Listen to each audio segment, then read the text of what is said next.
Mother Knows Dad. Starring Nicole and Jemmy and Maria QK.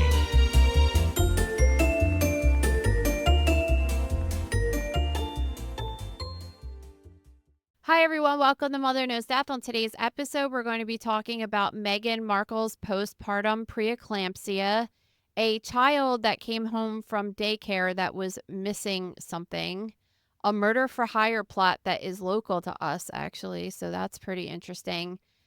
Pet anxiety. Just wait till you hear what I have to say about that. And what happens if you steal a body temporarily from a funeral home. So lots of interesting stuff today. Let's get started with Meghan Markle. So her podcast launched this week, The Confessions of a Female Founder. But basically she had Whitney Wolfe Herd on, who is the founder of Bumble, and they were talking. And in their discussion, it came up that they both had preeclampsia postpartum, and you actually went through this. So do you want to talk about it? Yeah, I actually had a serious thing happen. So it's crazy on this podcast. This is like a new podcast that she started? Yeah, so she had this big deal with Spotify a couple years ago. So she came out with this show called Archetypes, and then it was really weird and stiff. And then I believe it came out that she wasn't even interviewing the people, like a producer or an assistant was interviewing the guest, and then they were stitching together her commentary so it sounded like she was interviewing them.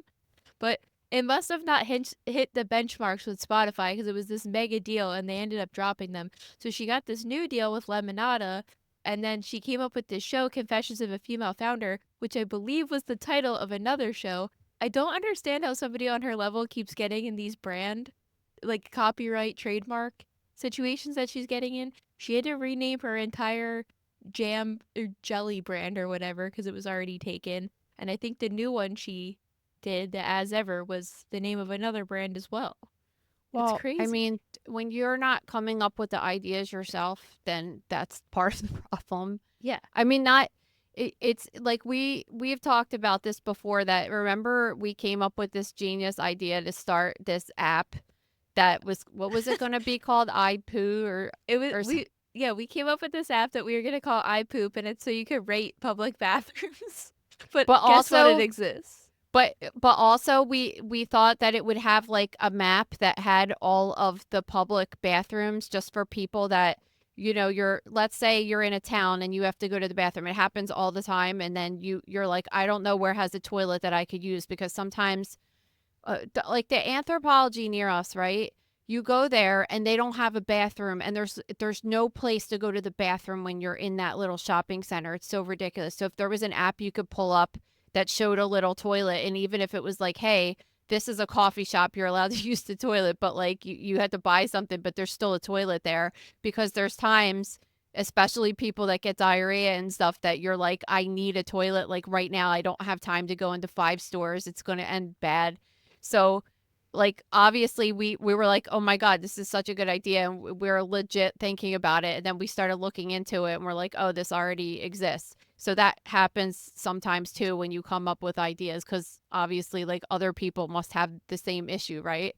Yeah, and I also saw a pretty fair criticism of her show. I was looking at the reviews last night, and I sent you one particularly brutal one. Wait, what did it tell them what it said? Hold on, let me hilarious. pull it up. But while I find that on my phone, so I saw a fair one that was like, I would actually really like to hear this show if it was hosted by somebody that founded a successful business. And I'm like, you're not wrong. I mean, she's launched all these different brands, and I wouldn't consider any of them to be particularly successful.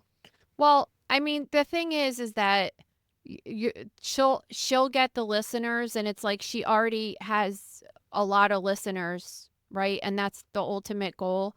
It does suck though when people like, it's the same thing. Like, I wouldn't really consider her like this person that should necessarily be celebrated like that, because she is who she is, and she's not really doing it herself. It's not like she's a regular person that started from scratch, and that's what happened. And I mean, listen, like, if you're married to Prince Harry, the opportunities just keep coming for you. You don't have to work as hard as the average person, not even a little bit.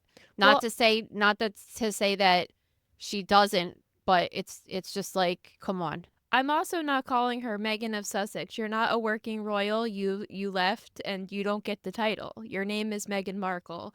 Or if you want to go by your husband's last name, like his actual last name, it's Mountbatten Windsor. So like choose, because you're not a working royal, so therefore you don't get to go by the title and use it to extend your brand when all you've done is talk shit on that family. So Well, like I mean, she's doing it, so. the review said, would rather go down a slide with razors and a pool of alcohol at the bottom than listen to this. Oh my God. Which That's you shouldn't be allowed to leave a review unless you've actually listened, but I don't know. Like, well, I I can't mean, even there's imagine. no shortage of trolls in this world. So anyway, let's get back to talking about what she said. So I know that there's, all these people online say that she wasn't really pregnant and all this shit, and it's kind of like, okay, I don't know if I'd go that far. Just relax. Um Anyway, so she's talking with what's Bumble like? The skincare stuff or? No, it's a dating app, but Oh, women have, well, I don't know if it's see, I'm changed. so out of the loop. 10 years ago, when I had used it at a time, women would have to initiate the conversation, like if you paired with somebody.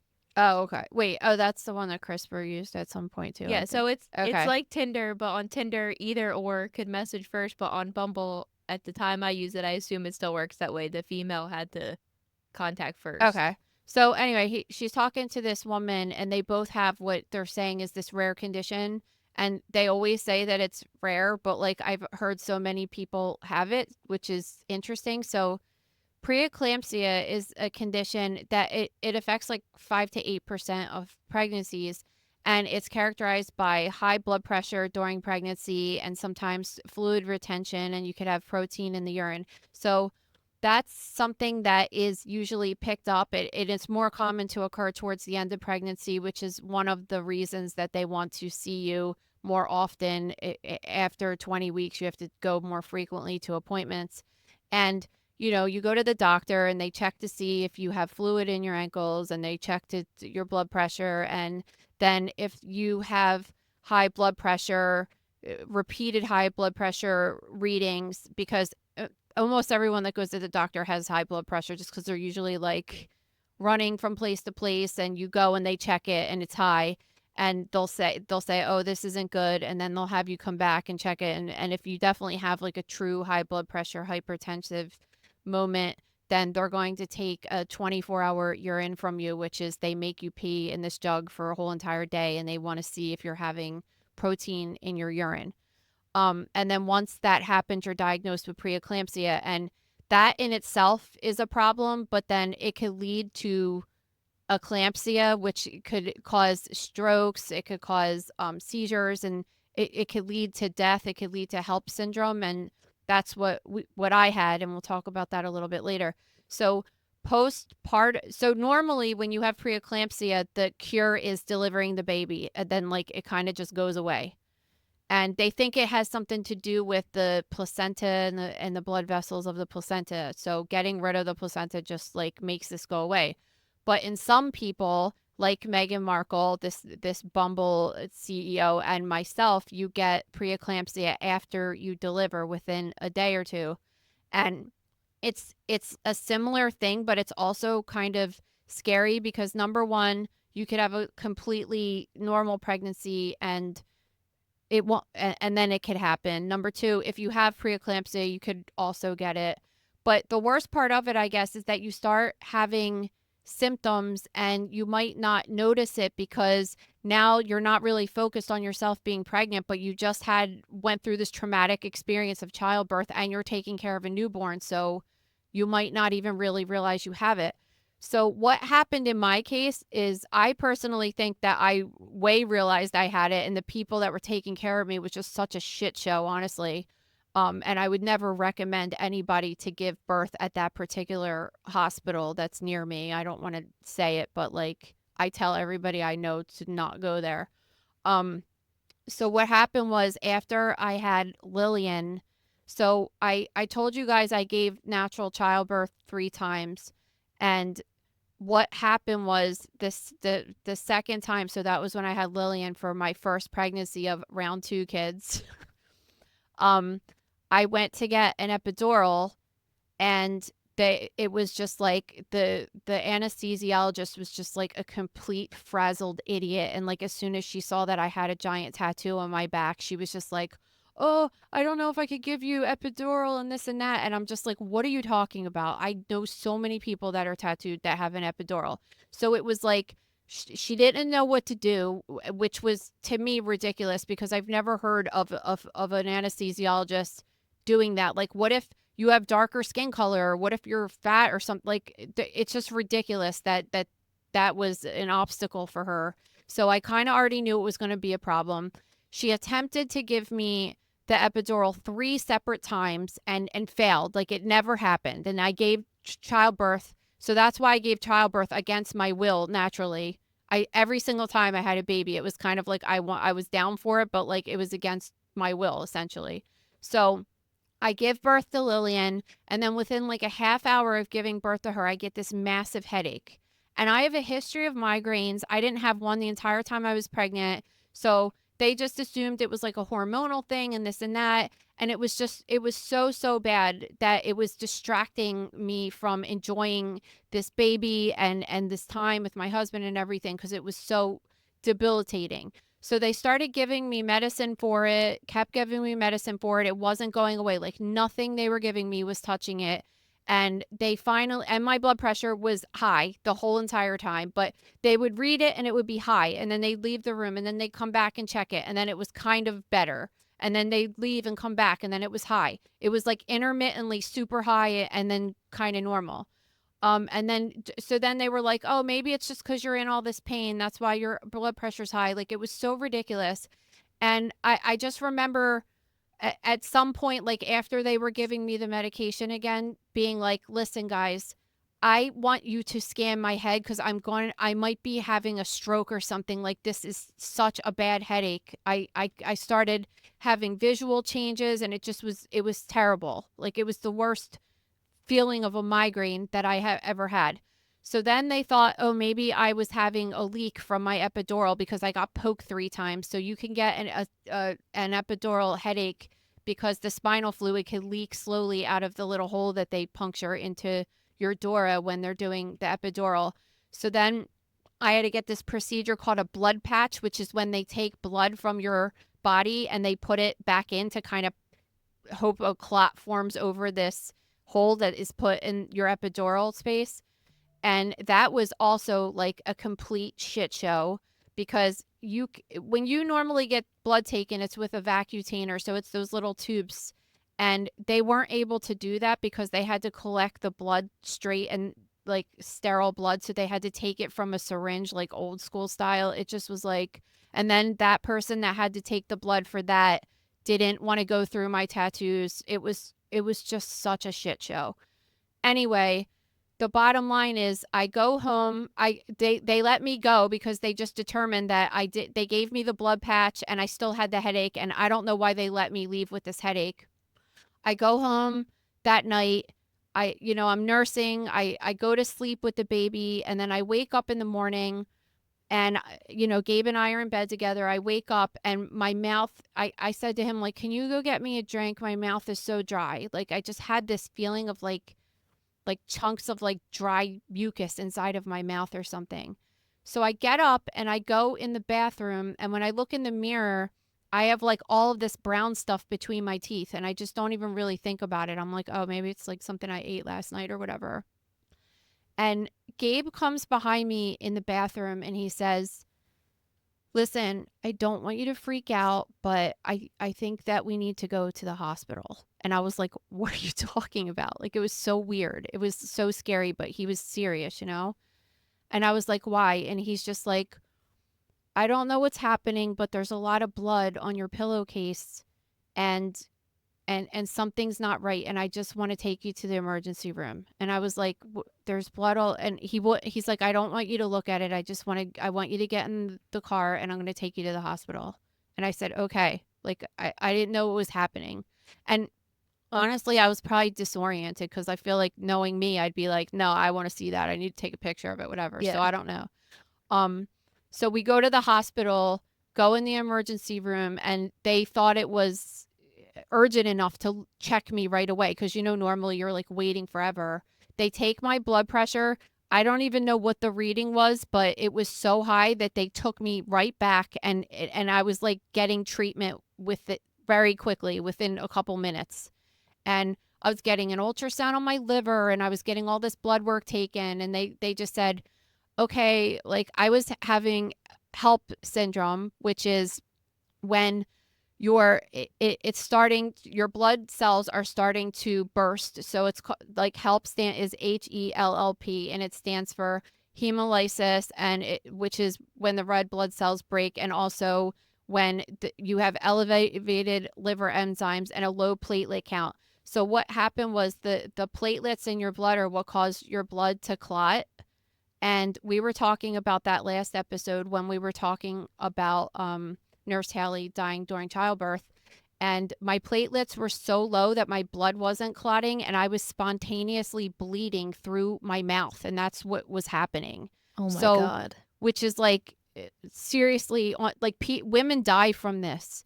So they put me on, it was crazy. I got some IV thing, and I was magnesium. I don't even know what drugs they were giving me. I still had the headache, by the way. And I was, it just was the craziest time ever. So I get readmitted to the hospital for a week now after I have the baby. And now the most messed up part of it is that my baby is no longer a patient because she was discharged with me when I left the first time. And they say, well, the baby can't stay here with you because she's not a patient anymore. And I'm just like, what the actual fuck? Like, this is such bullshit, because I was breastfeeding my kid. And then I breastfed her this whole time. It was crazy. Like, it was like my mom and Gabe had to take shifts to stay with me at the hospital the entire time, because they wouldn't, that was the only way they let the baby in the room with me. And they were sticking the kid like on my boob, and I was just completely out of it on whatever this medications they were giving me were. And like, thank God I got better and everything, but That was such a horrible time. it was a really horrible time. So I'm not sure what happened with her. Like, obviously with her, she's such a high profile, important person, so they caught it right away and they were able to treat her before it led to this. But what I'm saying is, like, for everyone that's listening, like, it's something that you just need to pay attention to, because I feel like at the hospital, they're just kind of like, so they have such a turnover, like, have the baby, make sure the people are stable, get them out kind of thing. And like, looking back, I really should have pushed, especially what I know. But like, at the same time, I'm telling you, like, I was probably having some kind of cognition problems as well. Like, I just kept remember being like, I really thought I was having a stroke or something. Like, But it's not your job to push. It should have been their job to recognize what was going on with you and listen to you when you didn't feel okay enough to be discharged. well, people might say that all the time, though. It's not even about what I was saying. It was more about, and they gave me an MRI, and I wasn't having a stroke. I mean, they did do that. And also, but they really shouldn't have let me go when my blood pressure was that high. That's just, I mean, that was like a miss on them. And like, what am I going to do? Like, sue them? No, I can't do anything. Like, ultimately, I guess I'm still alive. Like, who knows if it caused any lasting damage or anything. And then, then when I got pregnant again, it was like I was a high risk pregnancy because of what happened previously. So, I mean, that was kind of good, honestly. I like being a high risk pregnancy because then you get checked like way more than the average person. But And mind anyway, you made me watch Steel Magnolias against my will 2 weeks before you gave birth. So that horrible scene in the movie was just playing over and over and over again in my head. I was so mad at you for that. I know I felt bad about that because you, like, yeah, of course, like, Maria's just like, oh, like, a lot happened for Maria. It's like she's 18 years old, and then all of a And sudden mom comes and picks me up from school and she's like, everything's okay, but mommy's in the hospital. This is not okay. yeah, like, I don't really know. Like, I was pretty disoriented, I guess, because I just was like, and like, kind of kudos to Gabe. I never really said this story out loud like this, but I'm like, yeah, you know what's awesome? Like, that he was just like, something's terribly wrong and we need to go to the hospital right now kind of thing. And I don't know if he called mom or what happened, but like, I would have, if I went back and saw that too, I would have been like, what the hell? And like, left. Yeah. But, so yeah, that's my story with that. But so it's cool. I mean, whatever. I mean, if you love her or hate her, whatever, like at least she's talking about stuff and whatever. So Yeah. I mean, this is a good first episode for her, I guess. Well, for us in particular, talking about something medical, but I guess we'll see how the show progresses. yeah, I really don't care. Like, and listen, like everybody can make their own opinion about those people and stuff. Like,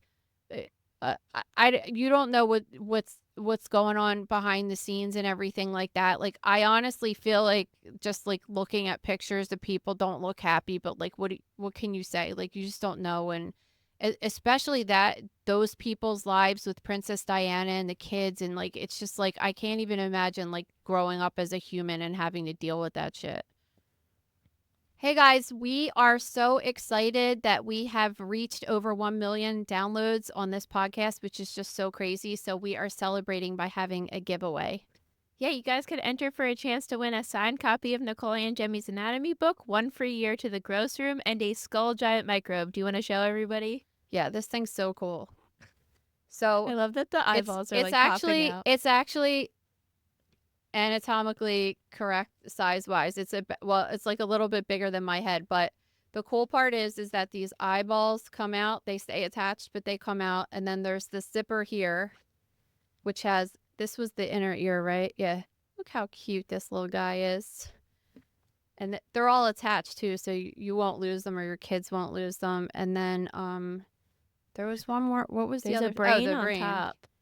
Oh wait, there's another thing up here too. So here's the brain. I'm not going to take it out, but it's peeking here, so you could take that out too. And then, wait, what's over here?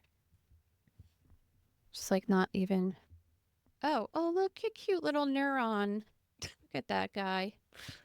So, yeah, Hold it up one last time. this is. Hold on, let me get this back in the hole. So that's really cute. All right, look, here it is again. You put both the eyes Oh, together. Jesus. I take Oh my people God. apart. I don't put them back together. Okay, right. so to win this great prize, you guys could head over to our Apple or Spotify and leave us a 5-star review, or you could head over to our YouTube channel and subscribe, screenshot that, and email your submission to stories@motherknowsdeath.com. All right, so the next story we're talking about is just some bullshit that happens like when you're a working mom. Yeah, so this mom calls her child's daycare in the afternoon to check in on her and see how they're doing. And it seems like the employee was like, we just happened to notice one of your daughter's braids is missing. Yeah, so when you think of that, if you hear us saying that, okay, a kid's braid fell out, you just be like, all right, well, they're little and sometimes they're attached by a little hair. The weirdest part of this story is that this kid has cornrows.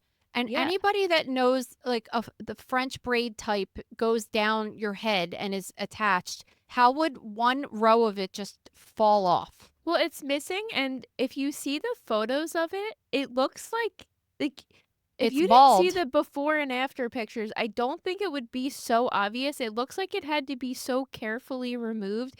When you think of pulling hair out, you think of like straggly ends from where it was ripped, right? Or from where it was cut off. It's so bizarre the way it's missing.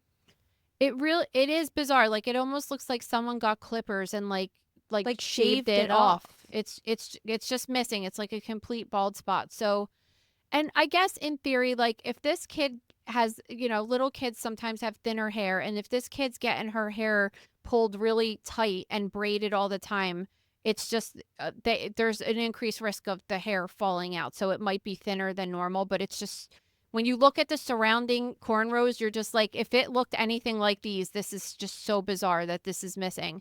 So I guess she ended up calling the police over it because the daycare center wouldn't really give her a clear answer as to what happened. And like, seriously, I would do the same exact thing because what the hell happened, right? Because that hurts. Whatever happened must have hurt the kid, right? Yeah, so the daycare's saying they have no clear evidence of what happened, but then I guess police were reviewing the security footage from the classroom, and they saw all morning the girl was playing with her braids. I mean, this is a 2-year-old too, so she can't even vocalize what happened.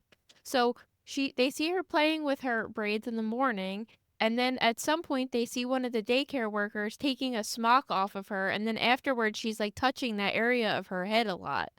So it's But still it was, kind of but not then it was clear. missing after the smog. It But it's is missing and they have no idea where it is. Her barrette in her hair is nowhere to be found. It's very weird. it is very weird. And when you guys see the picture of it, you're going to understand that this is like so weird. So I'm glad the mom called the cops because I would have done the same thing. Yeah, I mean, I definitely wouldn't be uncomfortable with it. And I think what the mom was trying to get at is she's not necessarily angry that the hair is missing. She's angry at the way the daycare is handling it. Yeah. Well, and listen, like when you don't get a straight answer like that, then all of a sudden you're like, okay, something's shady. Because any way that that came out, the kid had to cry pretty significantly. There's no way that that didn't hurt. Right. I mean, just think about how much it hurts to pull your hair. It just, I know. That's if why it I came think off it got accidentally or shaved off. yeah, it's the whole entire thing is like the weirdest thing ever. And they clearly have before and after pictures. I mean, it's 100% missing. It's not even like they rebraided her hair in a different way. Like, it's just not there. Yeah, It's so bizarre. It is so bizarre. All right, this next story is so messy. And of course, it's local to us because only the weirdest stuff happens So near yeah, us. so I saw this story yesterday and I saw that it involved a Philly police officer. So I was like, oh, let me read this just because we live here, right? And then I'm reading it and I'm like, oh my God, I sent it to my mom because it happened in the town that I grew up in. So I was like, look what's happening in our town since we left. So this 26-year-old woman went on Tinder and offered this man she met $12,000 to kill her ex-boyfriend, who was a Philly cop, and his 19-year-old daughter. But the problem is the guy she met on Tinder was a police informant. So of course she got arrested pretty quickly. What are the chances of that? I was thinking that too. Because like how much I guess there could be a lot of crime happening on Tinder. But How do you get from like let's go on a date to can you kill my ex-boyfriend and her kid? well, it seems like it said from March 31st to April 3rd they exchanged several phone calls and text messages and throughout the process she had expressed many times that she wanted her ex-boyfriend dead. So that's when she officially offered him the money. So then they planned to meet up at like the Dollar Tree or Dollar General in Glendora, which is the town we grew up in. And that's where the arrest was made. So Yeah, so there's like so many problems with this story. Number one, you're going to offer somebody $12,000 to kill two people. Like, wait, this is the best part. She was gonna give him $500 up front and then pay him in installments. Like I didn't know hitmen took like Klarna yeah, or like after. she must be like, she must be kind of like off. There's I no don't know. way. Obviously, Like, you honestly think that you're going to hire someone and give them a down payment, which is what, like like nothing, $500 of $1,200, and that's going to be enough to get somebody to actually want to kill two people. Like, what is happening there? Like Okay, mentally, that you think that that's. well, this reminds me of a conversation we were having at dinner last night with Lauren, where we were talking about the judge in Koberger's case had decided that they couldn't use the autism defense to get him out of the death penalty, and that she was kind of saying that could be messed up. But you have to argue that every single person that commits murder has something wrong with them, because a normal person would just never do something like that. So you can't really take mental illness in some regard off the table. No, I think that's. I think. I kind of disagree with that, because if you say someone, there's people that have like legitimate intellectual disability, okay? And at that point, I just don't consider a person. First, Brian Koberger is in a PhD program. Well, yeah, okay? that's kind of what I was talking about. He just got diagnosed with autism last month or something. Like, he never was diagnosed with it his whole life. He doesn't have the inability to know right from wrong just because of where he's been throughout his life. There definitely could be people on that spectrum that cannot be considered, like, there's people that have autism that like can't go to regular school and stuff, and they can't, and I don't ever think people with autism, and I could be wrong because I don't know much about it, I don't think that they have intellectual disability. I just think they have even if they have severe autism, it's because there's a communication problem, but they seem to be intelligent people that just can't communicate and can't regulate their emotions and things like that. That to me is like not anywhere near a defense for people committing crime, and especially somebody that's like made it through high school and every single level and is in the highest level of college. Like he knows how to function as a person in society. Like the defense is ridiculous, but Well, other that's things definitely like the mental argument. there's other mental health things like schizophrenia and stuff like No, that is. I guess I wasn't articulating what I was trying to say correctly. But to your point, what you just said, he was clearly a high functioning person, so that diagnosis should not affect him. Because if they were allowed to go through with that, how many people can they go back to that were convicted of crimes uh, that could potentially yeah. use that I defense mean too? everybody would use it, and it's just because like listen, like you see these videos for ADD and autism that everybody's like, if your kid's got this symptom and this symptom, and I'm like every single time I look at those videos, I'm like, yeah, I have autism and I have ADD. I have all of it. And you could find that in any person if you really wanted to, and like that's just a terrible slope to go down because then like essentially everybody could get diagnosed with something. I mean, come on. It's just so no, that's not going to work, and I'm glad they said that wasn't going to work, but there's a difference between psychiatric illness like schizophrenia and just being like a terrible person. And like, yeah, something's wrong with you. You just have no you don't have any empathy, and you don't have like morals. And No. that's probably in this case, but this girl's just, I mean, like offering the $500, doing this over Tinder. So anyway, this cop met this ex-girlfriend because she was his barber. So they established they had gone out for a while and he had just broken up with her the month before. And then I guess she was I so wonder why enraged she by hates it. him so. Yeah, exactly. And you want to kill his daughter too. I mean, I guess she thinks that that's part of the reason why they're broken up. Although if you think about this too, this woman's 26 and the daughter's 19, so they're like the same age. Yeah, it is really weird. So he must be like significantly older, right? He's I in mean, his 50s, they were saying. yeah. So that's interesting. So I guess they're doing this investigation, and they find the cop, and they tell him about this. Could you imagine, like, especially being a police officer, getting a phone call or a visit to your house saying that somebody is trying to hire a hitman to kill you? Like, that's crazy. No, and then it's somebody it's like I could see we've talked about this with judges before and lawyers getting threats. I'm sure cops get threats from people they've arrested too, but like this is somebody that you were just going out with as of a couple of weeks ago. Yeah. It's very eerie. Okay, this is probably my favorite story of the week. Yeah, cuz everybody get prepared because I just know you're going to blow up over this one. So, MetLife recently did this study and they revealed that 9 in 10 pet owners reported noticing signs of separation anxiety from their pets, and 44% of these people think that pet anxiety days should be in the workplace. In my lifetime, and listen, like I'm getting old, 45 years, like when I was a kid, people like kept their dog outside all day in like a dog house, and that was considered to be like okay. Well, let me tell And you now we're going from like that to you literally want your job to offer benefits because you have anxiety about your pet.